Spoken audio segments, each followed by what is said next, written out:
Dear guests, excellencies, dear Madam Ambassador, ladies and gentlemen, it is a great pleasure for me to welcome you at our today's conference on Mongolia's third neighbor policy.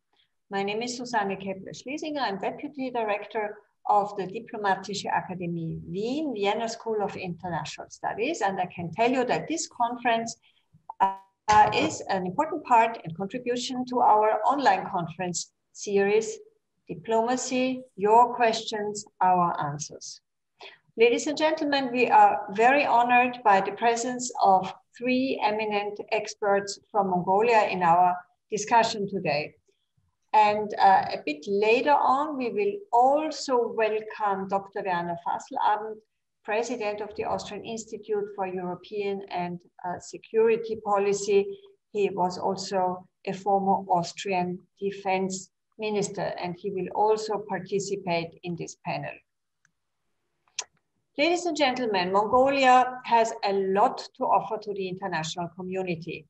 It is known as the land of the blue skies, very poetic, with more than 250 days of sunshine. We know Mongolia for its breathtakingly beautiful landscapes, for its nomadic culture, and its magnificent history. Also, we know Mongolia for its history of heroic fighters and courageous Mongolian queens. I even have a book about the history, the secret history of the Mongolian queens here on my desk. Since 2002, Mongolia has contributed about 6,000 troop members to 14 peacekeeping operations of the United Nations, thus showing its commitment to multilateral peace operations and peace efforts. And more recently, Mongolia's successful vaccination campaign against the coronavirus came into the spotlight also of Western media. And we really have to congratulate the Mongolian authorities on having succeeded to vaccinate a very, very high rate of the Mongolian population against the virus, and even a great deal of them living in very remote areas. These are indeed very positive and also inspiring news. But to focus on today's topic, I'm safe to state that the international community appreciates Mongolia's open and multi-pillared foreign policy.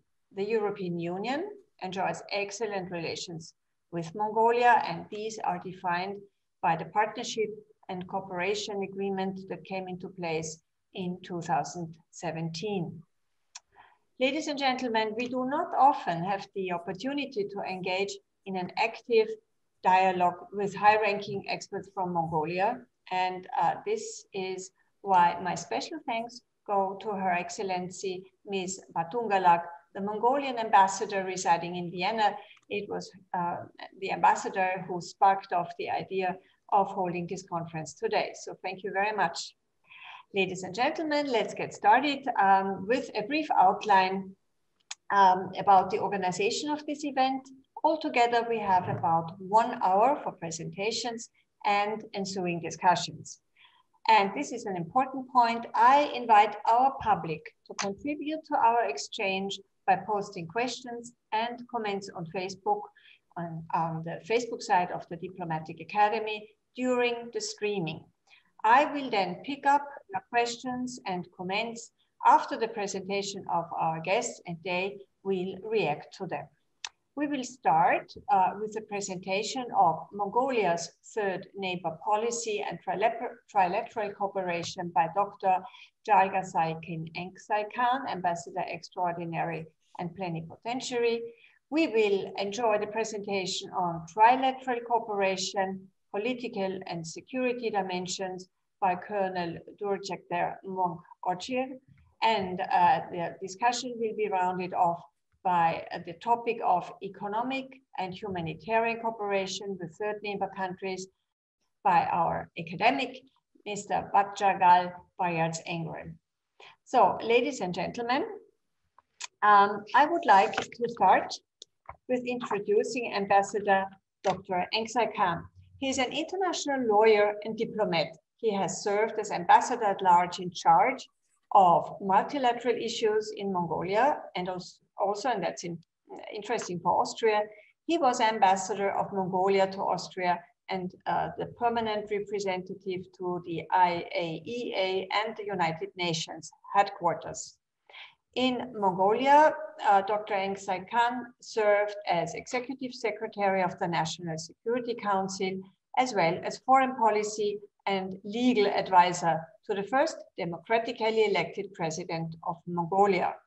Dr. Enkhsaikhan has written numerous articles on theory and practice of international relations and related issues.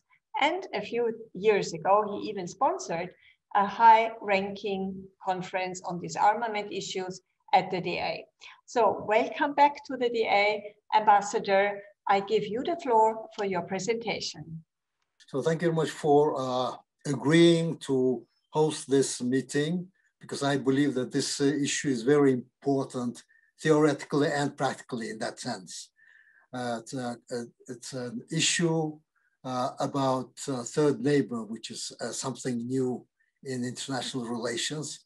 Although for Mongolia, it was not something new. It didn't come out recently, but at the beginning of the 20th century, when in 1911, Mongolia declared its independence from the crumbling Manchu Empire and tried to reach out to many countries to establish normal diplomatic relations with those countries. And that's where, our history started of third neighbor policy. To put something in proper, let's say, historical context, I would like to focus first on the beginning of this journey that we had since 1911, and how we were able later on, after 50, 60 years, to get the other countries recognize Mongolia and Mongolia's policy of third neighbor. As you all know, Mongolia is situated between two great powers, one which has about 146 million people, and the other one, China, is almost 1.4 billion people. And our population is only 3.3. It reached 3, I think 2 years ago, and it was a very, very big, let's say, moment in our history. Though Mongolia is known much for its history, nevertheless, I believe that we should not go into that history, because if we start to go into our, let's say, history of the 13th, 14th century, there'll be no time for us to focus on the issues that we're trying to discuss at this stage. Mongolia, in short, Mongolia is a country with a vast territory with 1.5 million square kilometers, rich in natural resources, be it copper, molybdenum, gold, silver, uranium, and so on and so forth. Also, Mongolia is known for its climate. It has a very cold climate, a cold and dry climate, the weather. So that means that whatever lived or moved on our territory thousands of years ago have been preserved underground. So we can say that it is also a treasure trove of archaeology. We have found, let's say, a number of dinosaur fossils, dinosaurs that lived about 66 million years ago, and that they have been preserved. Not only the dinosaurs, but the eggs and so on. So it is a very rich country in that sense. Now, fast forward to the 20th century. In 1911, Mongolia declared independence from the Manchu Empire. And the first thing that they tried to do is to reach out to its two neighbors, immediate neighbors, to Russia and China, and establish diplomatic relations and promote trade and good relations with them. But that was the time of, let's say, imperialist imperialist time. And none of them were ready to recognize Mongolia's independence. If they do that, then they would want to something else in return. And that was the context of our history. So knowing well the interests of our two neighbors, in 1912, Mongolia tried to reach out to other countries as well. For example, in 1912, it reached out, the Mongolian government, the newly established Mongolian government has sent out letters, official letters to 9 countries announcing that it has declared its independence and expressing its interest to develop good relations and commerce. Those countries were mainly the European countries, United Kingdom, France, Germany, Austria, Denmark, the Netherlands, and Belgium. And besides them also, it was the United States to which we have reached out to get their, let's say, agreement to establish relations with us, to Japan and some other countries as well. But at that time, I think the relations was based on unwritten rules among the great powers or middle powers. And none of them responded to our offer to establish diplomatic relations.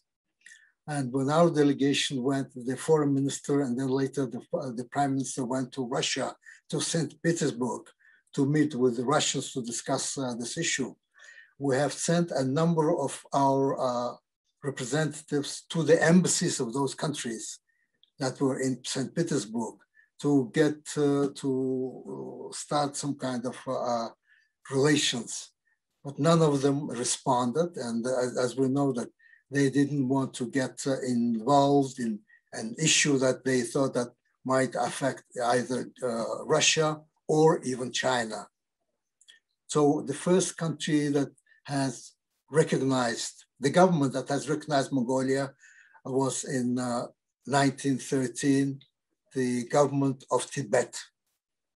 Itself was part of the Manchu Empire, and it just got an independence, or at least declared its independence, though the Chinese did not recognize that. So that country was the first, the government that established relations with Mongolia.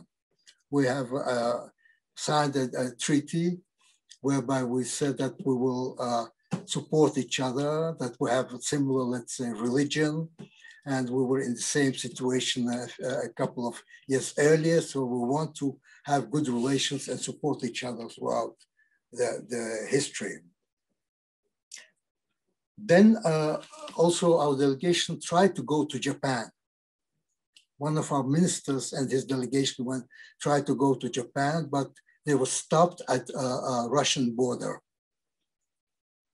Japan itself was not keen to meet with a Mongolian delegation because there was an agreement between Russia and Japan that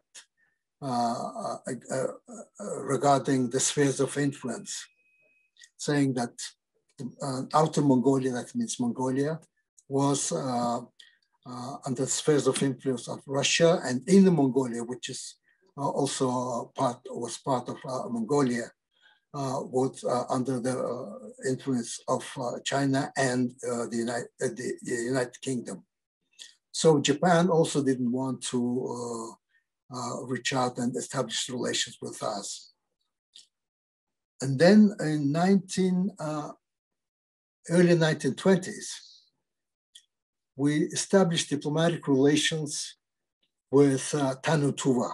Though Tannu Tuva was part of Mongolia throughout history, nevertheless, the Russians made sure that the Tannu Tuva declared its independence in the early 1920s, and we were forced to establish diplomatic with that country. And we had, I think, maintained relations for about 20 years, and then all of a sudden, during the World War II, based on, I would say, the request of the Turinian leaders, the Soviet Union accepted Tuva as part of its territory as an autonomous republic. So even Tuva was, so our relations with Tuva have been ceased. So then we again turned to find other third neighbors from that time. In the meantime, Russia and China have had a number of meetings about Mongolia, what to do with Mongolia, because Mongolian leaders were insisting on having them recognize our independence, not only of Outer Mongolia, but all other territories that used to be part of Mongolia, which is almost over 1 million square kilometers as well. And they have agreed that China might recognize Outer Mongolian autonomy, provided that Russia and Mongolia recognize China as sovereign, as suzerain of Mongolia, a sovereign country over Mongolia, which we did not like. So there was in 1915 a trilateral negotiations among Russia, China, and Mongolia on Mongolia's status. And in the end, based on different tactics and pressures, Mongolia had to accept its autonomy under China. That was an infamous agreement, but we had to agree to something so that we will be able to start developing relations, at least with Russia. And Russia made use of the negotiations to carve out some, let's say, economic and commercial benefits for itself. At that time, China promised not to introduce its, let's say, troops into Mongolia under any circumstances. But 4 years later, the Chinese took over Mongolia, sent in their troops, and our even autonomy was liquidated.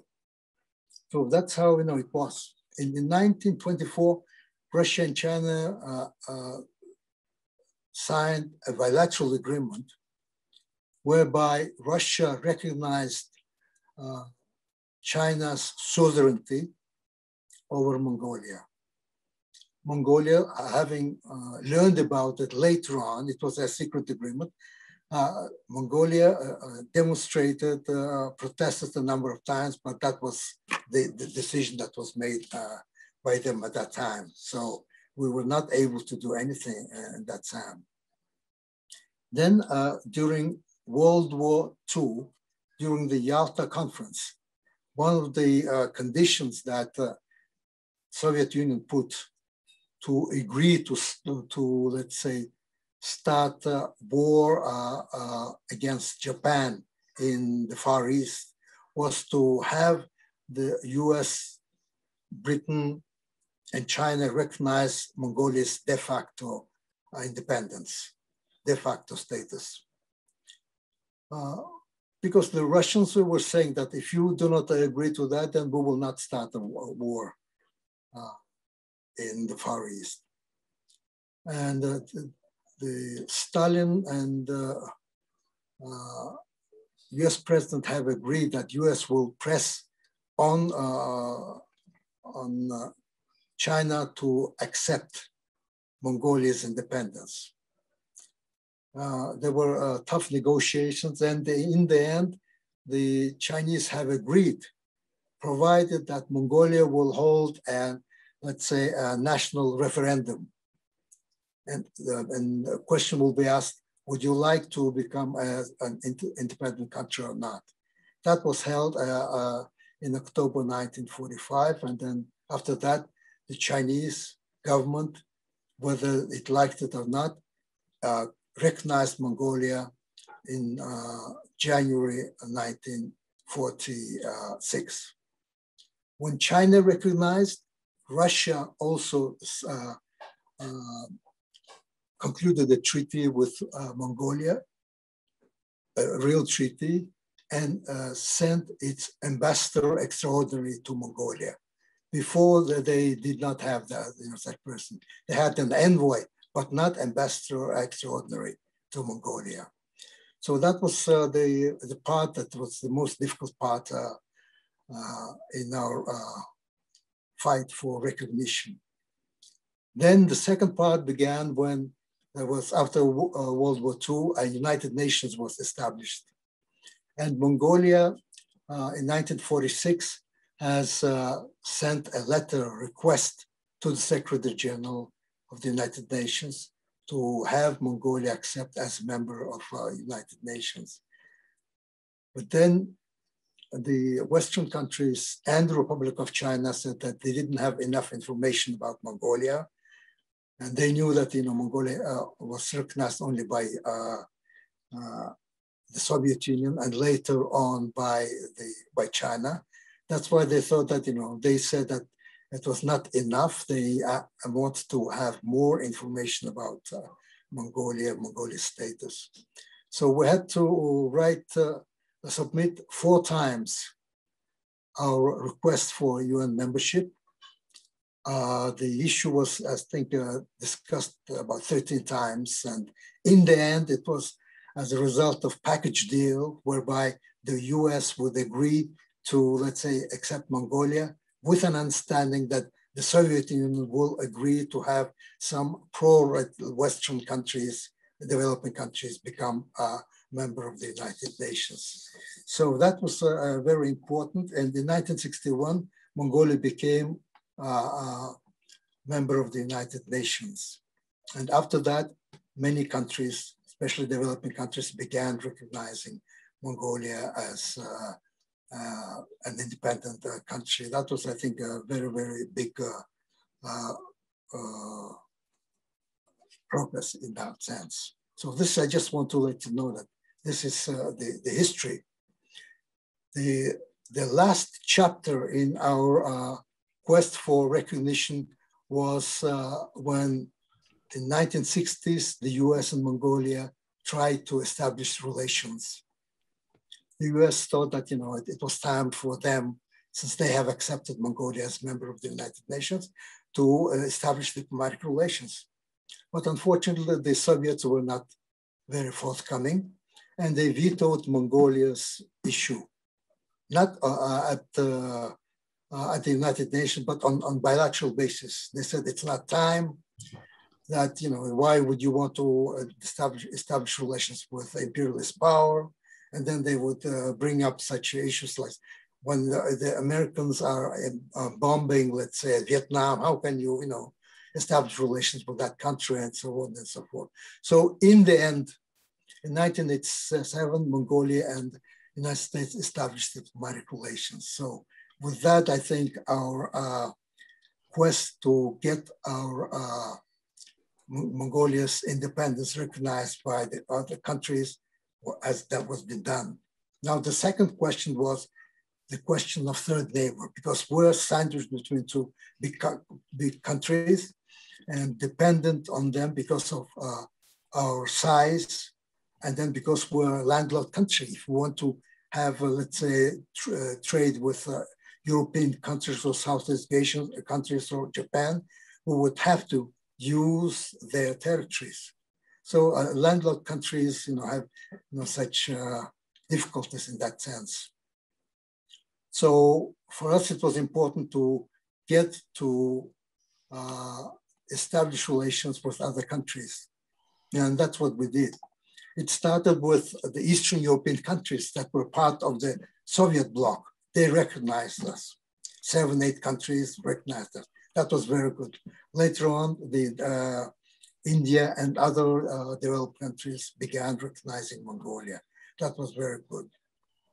Now, in 1990, when we established the new Mongolia, which was not already part of Soviet bloc, what we tried to do is to have national security and foreign policy concepts. Being realist, we said that our relations with Russia and China are of primary importance. We cannot do that. But we should not allow ourselves just to be limited to these two countries. We should try to reach out to other countries, especially, let's say, democratic and industrialized countries, and have them recognize, not only recognize, but develop political, economic, and other relations with Mongolia. Then that will open up an opportunity for us to deal also with Russian and Chinese influences at the state. So this is, in short, what we're trying to do. So I guess I'll just stop at this stage, but then at some late stage, I will share my views also of my colleagues about the third neighbor policy concept. Thank you very much, Your Excellency. You paved the way for a deeper discussion now on the role of Mongolia's foreign policy today. Thank you very much for your historic outline, the passionate struggle for independence. We will certainly follow up with questions on your presentation. I now have the pleasure to welcome Dr. Werner Fasselabend. Guten Nachmittag, schön, dass Sie bei uns sind. Would you want, just one question before, and would you like to jump in right now, or would you rather speak at the end of the panel? What do you prefer, Mr. Fasselabend? Yeah, first of all, I want also just to say a few words of welcome, but especially I think it's the right time now maybe to have a view from outside, and then we go into the discussion if this is okay with you. Absolutely.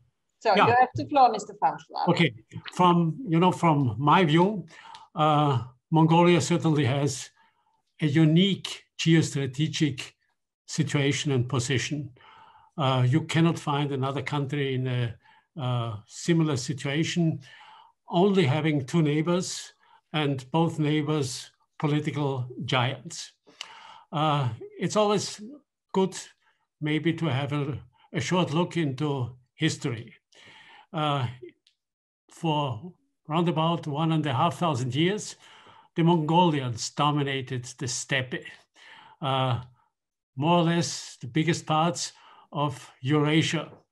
Yeah, and around about 500 years ago, then the development went in the different directions. The Russians more or less overtook this role.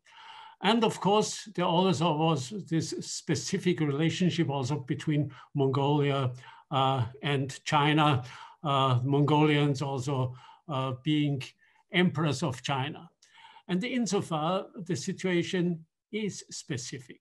And we have to look at our nowadays situation, what does it mean? During the Cold War period, Mongolia certainly was quite dependent in its relationship to Russia. I remember personally when the former Soviet foreign minister Molotov became ambassador in Mongolia, just as a signal of what it meant. And nowadays the situation is different because there is this extreme rise of China, a rise that more or less is forcing everybody in the world, not only for a new orientation, but even for a new definition, a self-definition. This is a part of the politics of the Europeans, the Americans, the Africans, the Indians, the Russians. This is necessary for everybody. And of course also for Mongolia, due to its size, but also to its population, limited population, only around about 1/3 of the Austrian population. And insofar, I think, due to this highly interesting position, it really is necessary for Mongolian politics to think strategically. And strategically in the sense of geostrategically, which means globally. What do I mean? Third neighborhood, of course, does have the function of, well, giving some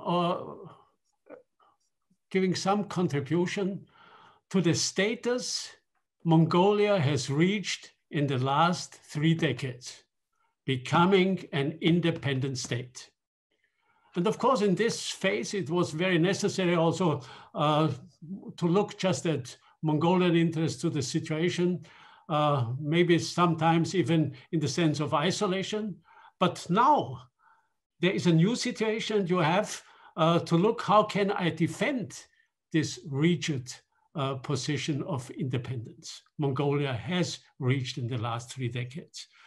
And what I think is that third neighborhood, for sure, is not a good instrument, but an absolutely necessary instrument in order to secure its independence for the future.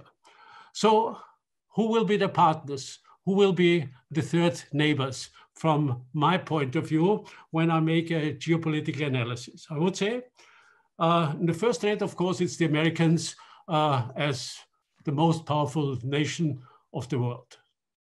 They still are, and only they do have the capability, also to assure a specific order. Then you have also the countries with high interest in Mongolian situation, economically, or because they are in a similar situation. What does it mean? Other nations also do have quite some interest in Mongolian independence due to its natural resources. I mean, Mongolia is ranking top 10 in the world. If you look to the natural resources of, I don't know, copper, gold, or uranium, and others. And of course, this will be also not only interesting, but also important for highly industrialized countries in the future to secure free access to it and not just to be monopolized by one country. And this means that, of course, high industrialized countries like Japan or South Korea or Germany certainly are necessary partners for a third neighborhood, as you call it. And there's another group of people, as I mentioned, and what I would see is this is the group with similar interests. And if I look to the map, I would say, you find it very nearby, not even 50 kilometers away from the Mongolian border is the beginning of the Central Asian states. And there you find a similar situation, 5 countries, bordered by other 5 countries, landlocked. And of course, there is quite some interest with them because they also do have Russia and China as their imminent neighbors, to have some contacts also to the outside, not to get independent in the future.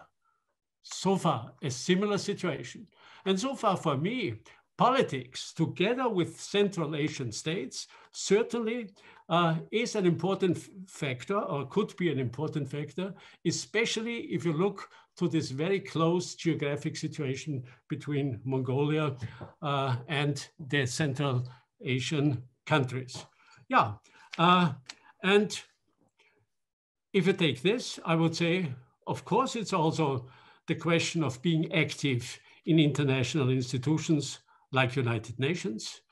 Of course, it is interesting also to keep in contact with regional powers like, I don't know, Turkey or Iran, which have some importance, at least for Central Asia, but maybe in a sense also for Mongolia due to its specific constellation.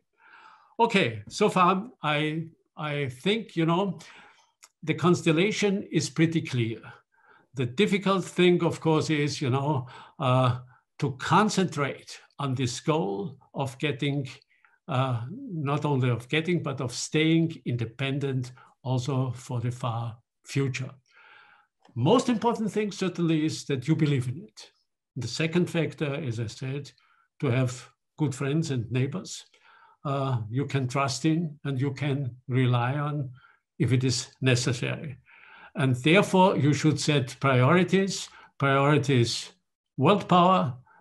On the other hand, industrialized countries, neighborhood countries like Central Asia as neighborhood region, and other countries who are interested also to back the independent status of a small or medium-sized nation, and also Austria will belong to this group of countries, because we think that also small or medium-sized nations do have the right not only to exist, but to live their existence also in freedom. And insofar, you can be sure that you will find friends here in Austria. Thank you very much, Dr. Fastlabend. You certainly put Mongolia on the map of international security policy, and from landlocked country of Austria to the landlocked country of Mongolia, and from one former defense minister to a colonel. I would like to introduce to you briefly Colonel Munk Ojir Dokchukder before his presentation. The colonel has been the senior military analyst at the Mongolian National Institute for Security Studies since January 2018. Previously, he served in numerous executive positions within the Ministry of Defense, the Mongolian Armed Forces, and the intelligence community. In 2015, he was assigned as military advisor to the permanent mission of Mongolia to the UN and other international organizations in Vienna. So here again, we have a friend of Austria and also a good expert on the life in Vienna. So I give you the floor, Colonel, and we're looking forward to your presentation. Thank you, ma'am. Ambassador, Excellencies, can you hear me now? Is the camera okay? Finally, I got my camera on. First and foremost, I would like to, a little bit off topic, but sincerely congratulate my Austrian friends on the quite an impressive achievement of Austrian national football team during the 20, which is already a good achievement, although they lost the last game, but nevertheless, one more team to cheer in the future European and World Championships. Thank you, Colonel. We have never been so proud of a lost game, I think. Yes, that was quite a game. Thank you for this opportunity. I will dwell, I'll try to be short and dwell from what Ambassador Enkhsaikhan has talked previously on Mongolia's third neighborhood policy when it starts in the post-1990 era. I will not dig into the past history much. Well, political and security dimensions of our third neighbor policy. It's an important topic. It interconnects to our national priority of two neighbor policy. As Ambassador Enkhsaikhan already deliberated much, absolute priority in Mongolia's foreign and security policy are to our immediate neighbors. Regardless of political systems in our countries, regardless of ideological or any similarities or difficulties, and even regardless of political and geopolitical situations among the great powers. It's a constant, it's a given fact to us. We have to live with the two neighbors and we have to be friendly. And more importantly, we cannot indulge ourselves in the luxury of sending any miscalculations or wrong signals to our both neighbors. This will be detrimental to our, not only to our security and physical existence, but also will be not conducive to our national development at large. So it's important to always remember the strategic equilibrium when it comes to prioritizing which partners and which countries and international organizations should constitute our priority. We like to say that the third neighbor policy is not a conflicting concept, but a complementary concept. It only exists when cordial, equidistant, all-rounded partnership with our two neighbors exists in the first place. If this, the two neighbor policy is not succeeded in the first place, we have no room to further develop. We have no room to maneuver in further developing our third neighbor concept, our third neighbor policy as such.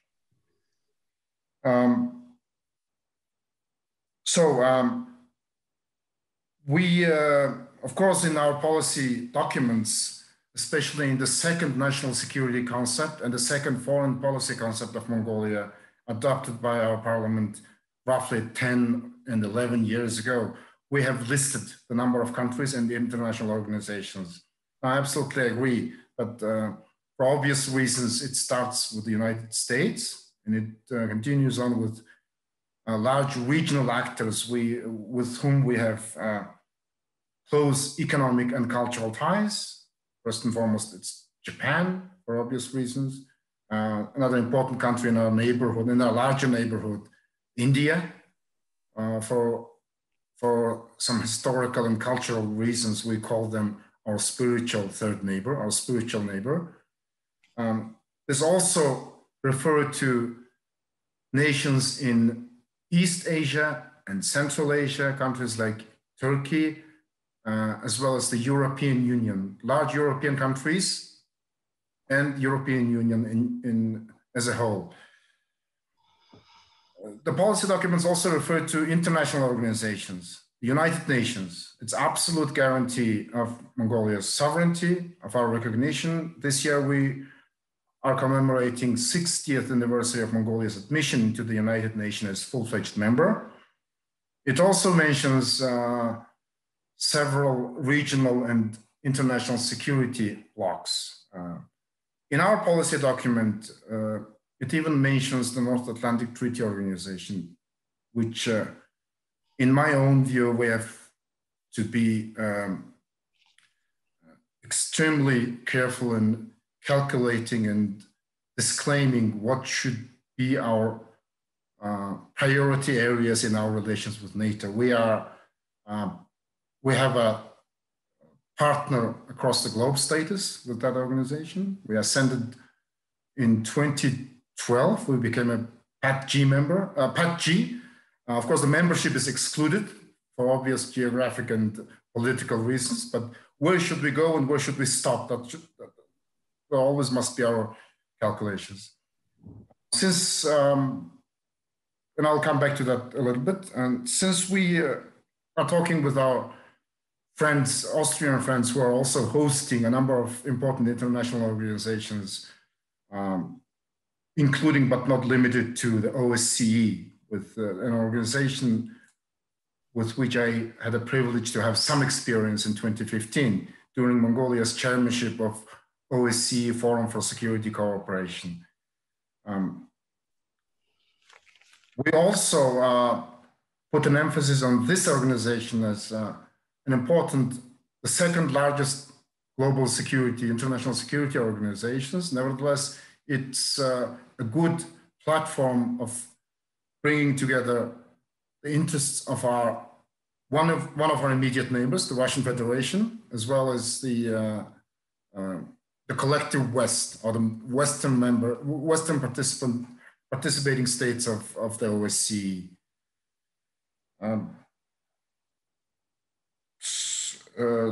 Well, I also listed here the importance of avoiding any miscalculation.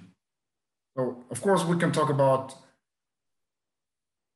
about what can our third neighbors bring to us, what they can give in terms of securing, in terms of bringing security to Mongolia, assuring our security and independence. Independence is an actor, but we also have to be very careful in avoiding any possible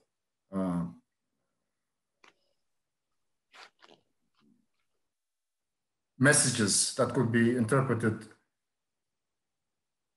in a way that we do not prefer to be interpreted on both sides, on the side of our two neighbors and also on the side of our third neighbors, especially in this era today in which possible political messages that are not thought through very well can create a plethora of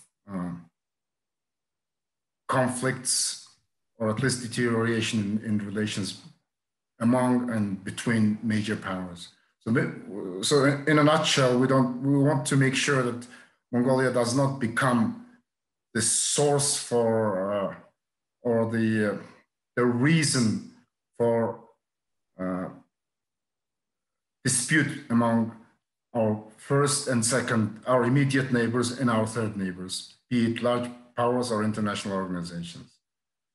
So these calculations are actually our own homework that we have to think through and very carefully and act very carefully as well.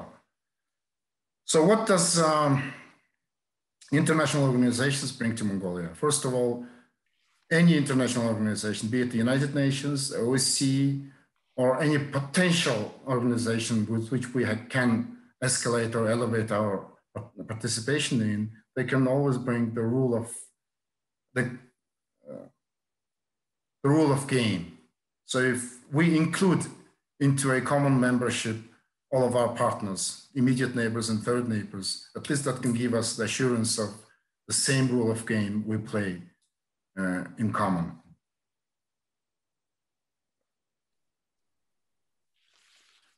Well, that's basically been, in a nutshell, that's basically been the core of what I wanted to share with you today. On a side note, I also would like to say a few words about some of the developments, conducive developments in Mongolia-Austria bilateral relations. I know because of the relative size of our both countries, this excludes much developments as we wanted, but certainly there are many things going on.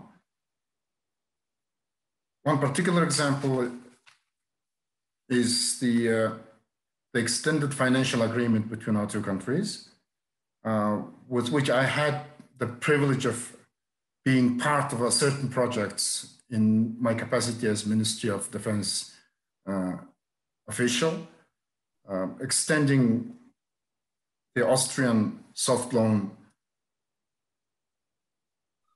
to the medical capacity building of Mongolian armed forces, which has been very critical during the combat with COVID throughout the last and present year. So we're already seeing the fruits of our bilateral cooperations, and taking of this opportunity, I would like to also convey the gratitude of my comrades in arms, of all those who wear uniform in the Mongolian army and security services, for the capacity building of Central Military Hospital of Mongolia. It's been extremely critical. So we have many more rooms and plethora of opportunities to continue the same spirit of bilateral relations that serves the good of the common people in both countries. And I'd be very much happy to extend in any conversation and discussions that ensue. Thank you. Thank you very much, Colonel. And thank you also for finishing your presentation with some observations regarding COVID. This pandemic has struck Austria hard, it has struck Mongolia hard, although you have been super successful in vaccinating also people in remote areas very high up in the mountains. We can certainly learn something from you, I guess. I'm happy that our soft loans help your hospitals to work better and to heal better. Our hospitals were stretched to their limits as well. And we do hope that this pandemic will slow down and come to an end very soon. Since we are organizing this conference in an academic format, I'm very happy that an eminent academic expert has prepared to participate on this panel. I will also introduce Mr.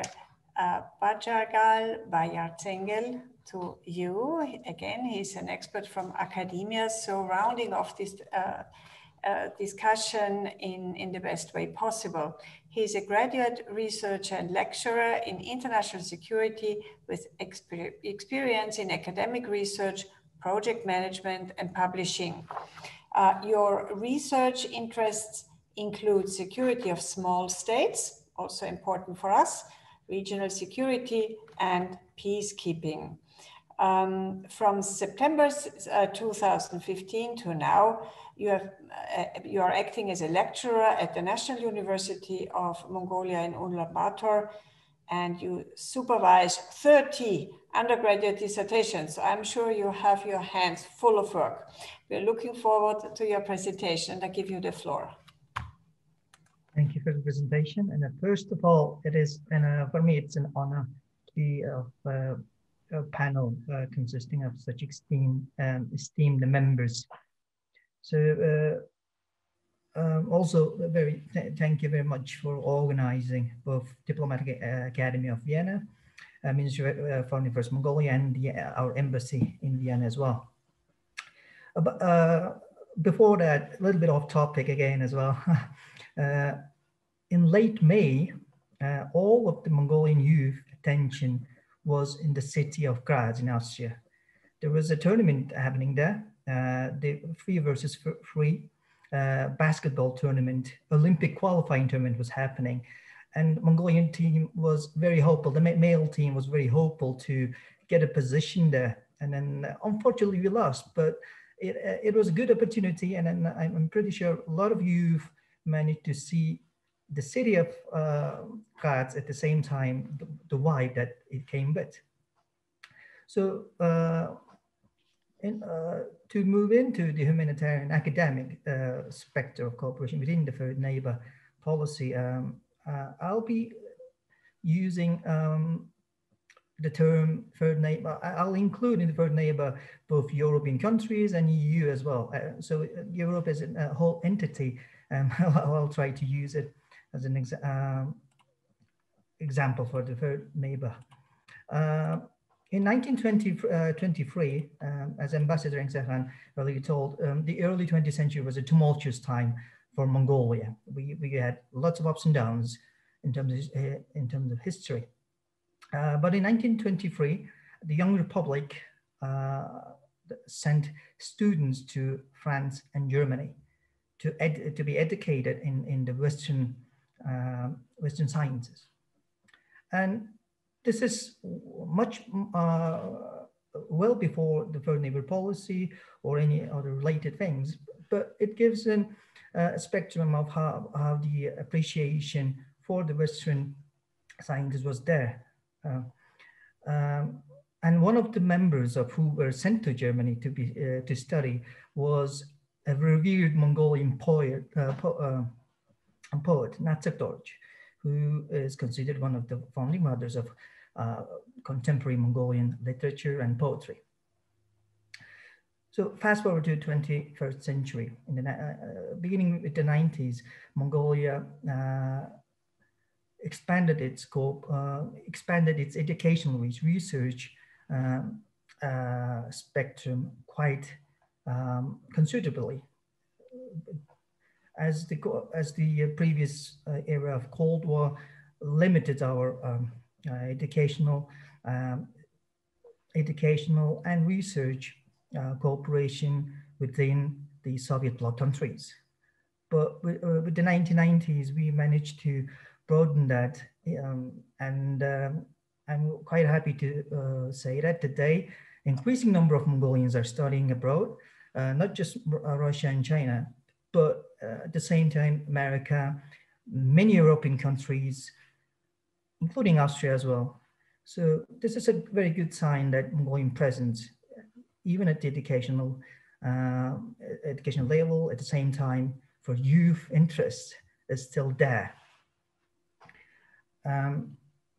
Education was an integral part of the Mongolian third neighbor policy from the beginning. And it included student exchange, research, cooperation in many forms, and it has been steadily increasing throughout the years. And namely, since 2010, there were notable advancements, and Mongolian researchers are increasingly getting funded and finding scholarships and studying graduate subjects within the Erasmus Mundus program. At the same time, Hungary and Germany and France and other countries are offering also increasing number of students grants to study there, undergraduate students mostly, which is a very good thing, as most of these grants usually tend to be aimed at graduate studies. So our presence within the education sector is broadening in Europe. And for me, it is a good sign. Also, it is a good alignment with our policy, especially with our university, where we are increasingly trying to get into the Bologna process, get on board with it. At the same time, develop research cooperation between academics. And in a way, this online teaching, online course, online meetings does limit physical contact, physical interactions. At the same time, it's offering a huge potential for joint research, joint works, and joint seminars. So I'd be very happy to contribute if such opportunities arise, as Mongolian academics are really interested in third neighbor policy. As you mentioned earlier, I supervised over 30 students' undergraduate dissertation, and about 18 or so were involved in Europe, in subjects ranging from third neighbor policy in Europe, European migration crisis, Brexit, and so on. So students, undergraduate students, are really interested in Europe just by looking at those numbers and diverse subjects.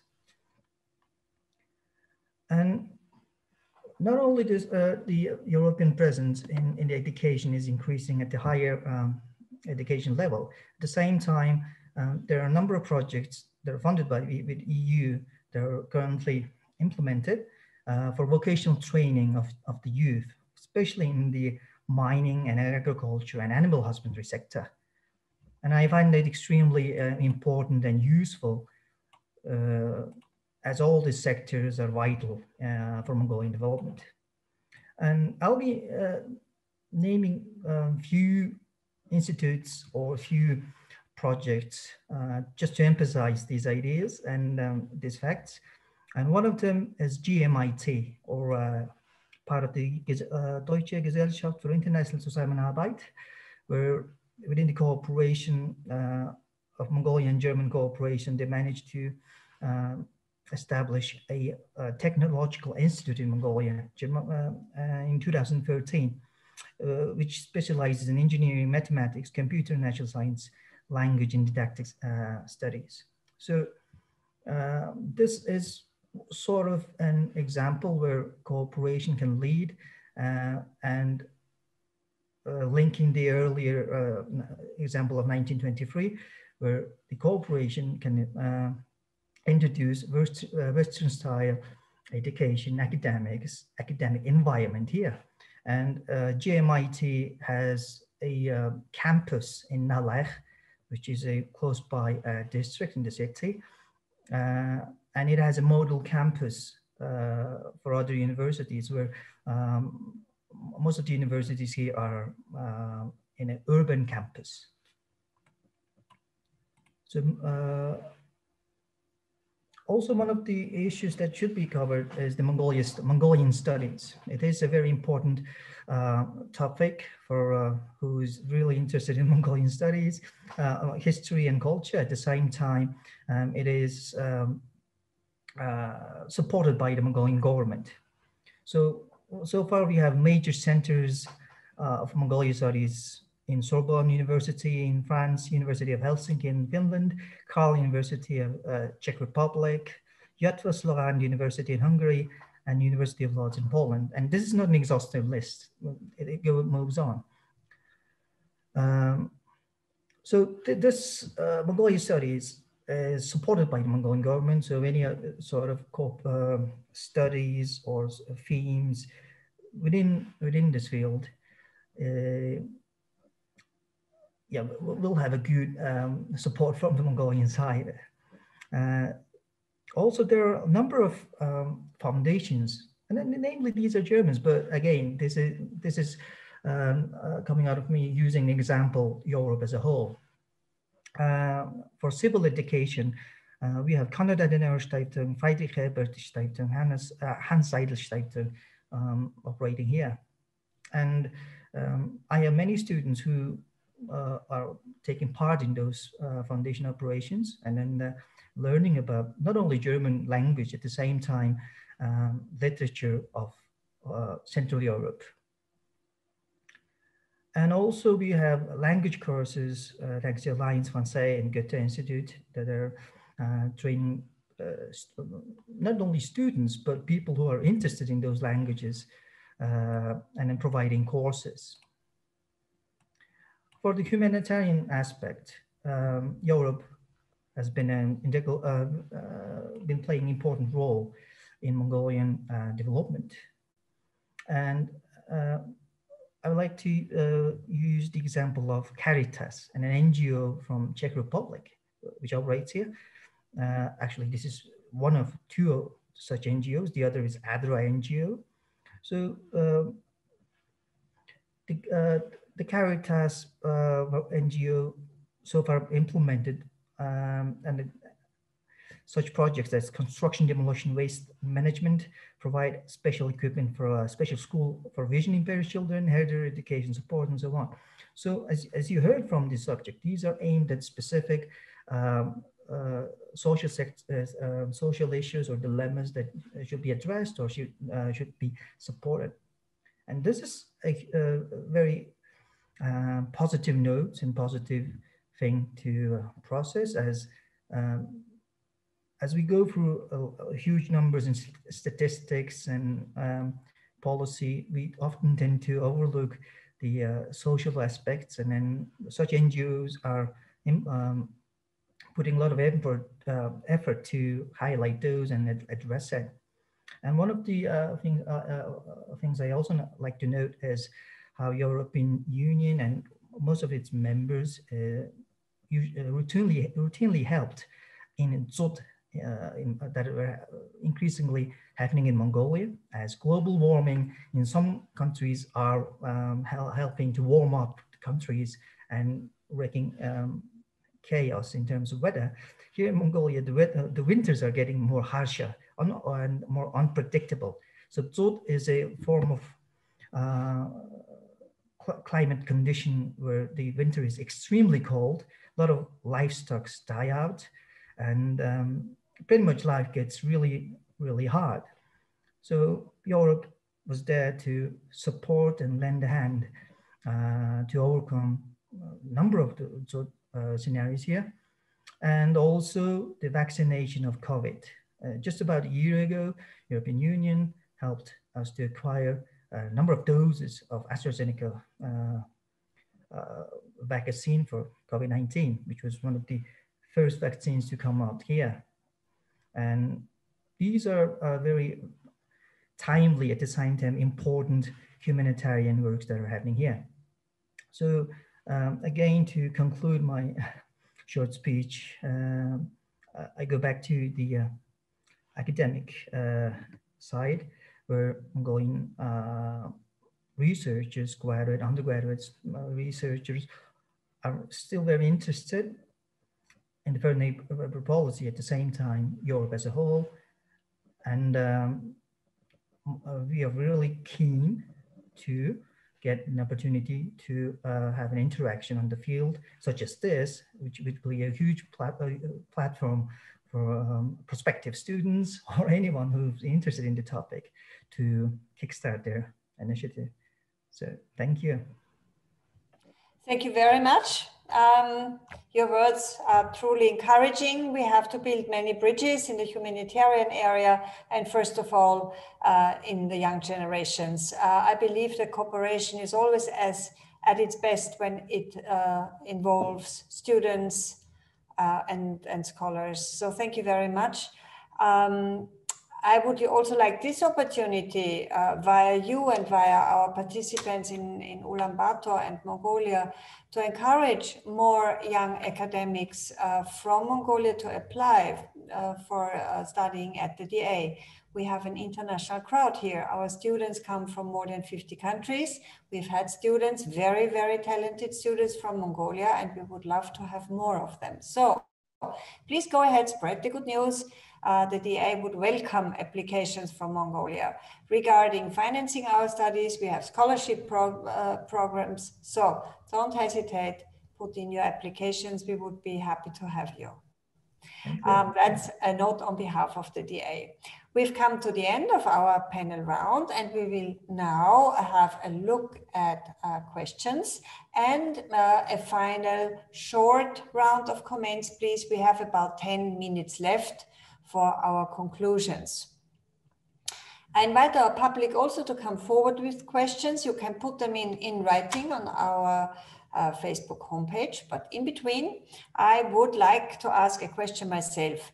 In October 2015, Mongolia presented a resolution at the United Nations regarding the aspiring of a neutrality status. The country wanted to become officially recognized as a neutral country. You can see, of course, that Austria has a lot of sympathy for this move, and we support it, as far as I know, your resolution. And we would also like to know how this initiative worked out for Mongolia. So that would be a question from my side. Who would like to answer it or give a comment? Ambassador, please. Well, thank you very much. I guess time is really running very quickly. Well, to your question, I would say that it was the initiative presented by our president, but it had not been discussed within the government or within the parliament, because, you know, we're a parliamentary republic and the basis of our foreign policy is supported or should be by the parliament. So I think the issue is now not on the agenda because the ensuing government has withdrawn this proposal on this issue. Now, with regard to Mr. Fasselben's comments, I would like to say a few things, if that's possible.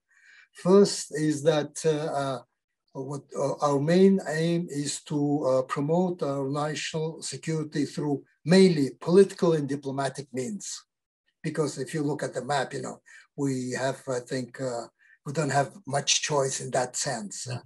The second one is that in 1990s, we faced ourselves with two areas, Central Asia, as Mr. Fasselben has said, and Northeast Asia. And we believe that at least at this stage, our interests are more aligned with the Northeast Asian countries because of Japan and South Korea, the values that they espouse, their economic might, possibility that they can help us in that sense. And then we also try to draw our own red lines, not to have, let's say, our two neighbors draw for us red lines, but we have to know what we can do and what we should not do. And as Mr. Munko has already said, this is a very important thing. Now, 11 scholars we have made a study on the third neighbor policy. And we have about, I don't know, about 20 different ideas and so on and so forth to discuss, not with you, but with the government, among ourselves and so on. And what we're trying to say is that we have a trilateral cooperation, Russia, China, Mongolia, but that focuses on climate, on transport, on some other issues, but we're trying to focus more on expanded trilateral cooperation, meaning Mongolia, maybe one or two, both of the neighbors, and a third neighbor country. Whether it is going to be, let's say, in the transport section, where you have thousands of kilometers running from, let's say, from Eastern Europe through Mongolia to China, or to, let's say, to South Korea, to North Korea. So this is an area, I think, which might be interesting, because we want to also, when it is possible, to also to include one or two of our neighbors as well, because that will help us to overcome the difficulties that we find ourselves in many areas. And we have, I think I would say that we have good relations politically with our third neighbors. For example, with the United States, we have a strategic partnership agreement, understanding with Japan and India also, comprehensive partnerships with Canada and Australia, broad partnerships with Canada and Australia, then with Turkey and South Korea and so on. So politically, it's okay. But what we want to do is to make sure that we go beyond politics to establish, let's say, economic interests of, let's say, third neighbor countries in Mongolia.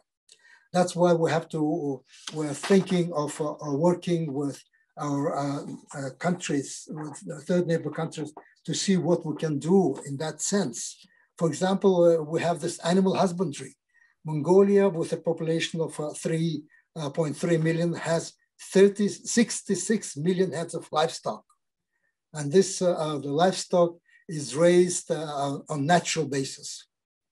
Unlike, let's say, in industrialized countries, where they have, let's say, raising, let's say, meat production through pumping, let's say, different kinds of antibiotics or chemicals and so on and so forth.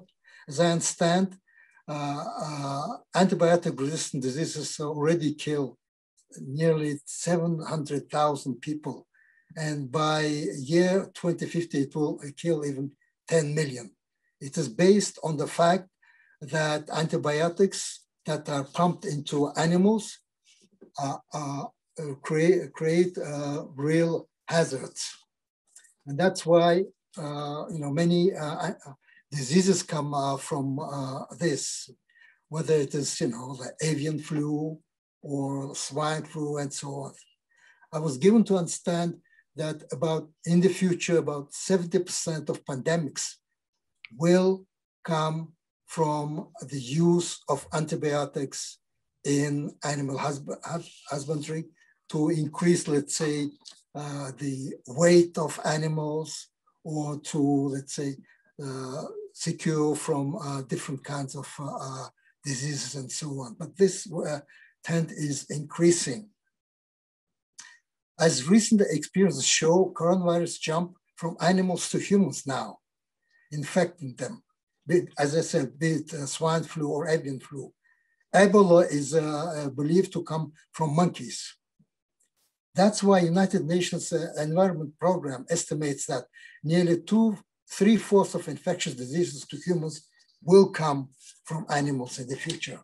And that's where I think comes in Mongolia's, raising of Mongolian livestock on pastures. What we need is, what we add is only the pastures, some, fodder for the animals to survive the winter.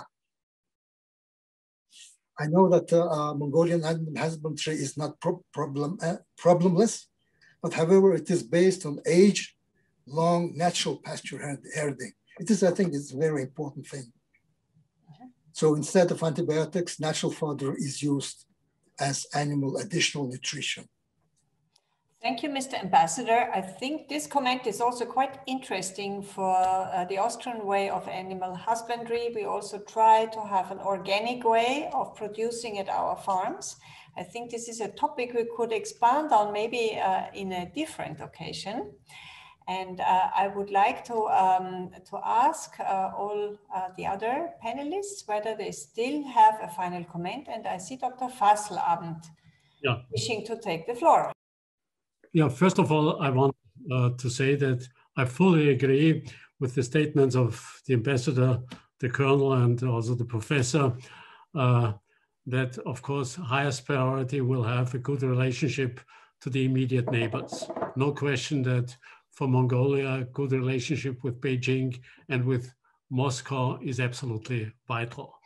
And I also agree that it is necessary not only to get red lines set by the others, but also to set them themselves. Very important.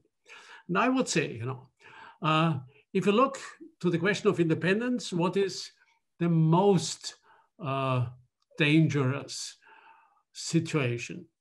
For me, it's not invasion, because Russia is overexpanded, and also China cannot afford to have another big territory with challenges like in Tibet or in Xinjiang.